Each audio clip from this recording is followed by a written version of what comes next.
Speaking at the UN General Assembly, Israel's Prime Minister said his country will never allow Iran to get nuclear weapons, even if it has to act alone. And he dismissed the Iranian president's charm offensive as a ruse to get relief from sanctions. Now I know, Rouhani doesn't sound like Ahmadinejad. But when it comes to Iran's nuclear weapons program, the only difference between them is this. Ahmadinejad was a wolf in wolf's clothing. Rouhani is a wolf in sheep's clothing. A wolf who thinks he can pull the wool over the eyes of the international community. Israeli Deputy Defense Minister Dani Danon joined Netanyahu in criticizing Tehran. I'm suspicious that the West will relax and Rouhani is going back to Iran, continuing to enrich uranium, continue to building reactors. We are afraid of that. We remember what happened with North Korea. They spoke very nicely, but at the end they achieved the bomb. We cannot allow it to happen with Iran as well. Back in Israel, there was support for Prime Minister Netanyahu.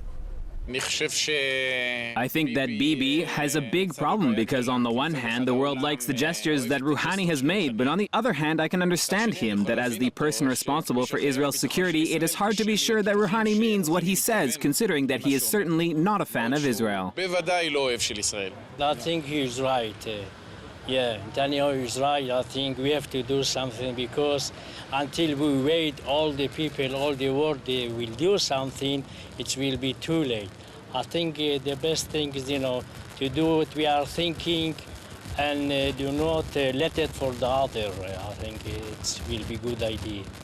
1,500 kilometers away in Tehran, there was an altogether different reaction to Netanyahu's UN speech. Maybe he is a wolf for them, but for us he is not like that at all. I think the world is treating us much better since Mr. Rouhani took office.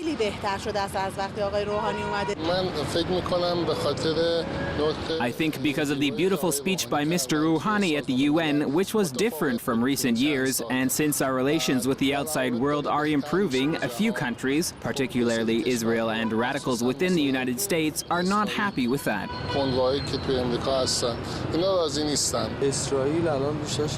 Israel is now like a baby who feels his mother is paying less attention to him.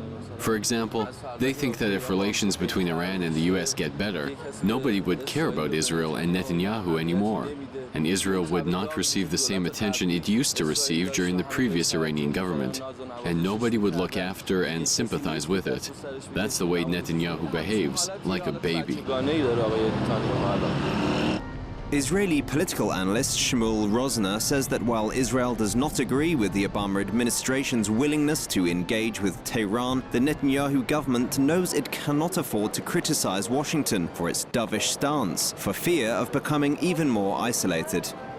For Israel, it is essential to have a strong U.S. presence in the Middle East and strong U.S. leadership. The United States is Israel's greatest supporter, greatest backer, and for Israel to see an America that is weak in this region is never good news. They were very careful not to criticize President Obama. They were very careful not to criticize U.S. policy. The Israeli government doesn't see the point of getting into a fight with the American government over this issue. And Israel might ask for some compensation for its good behavior later in the year.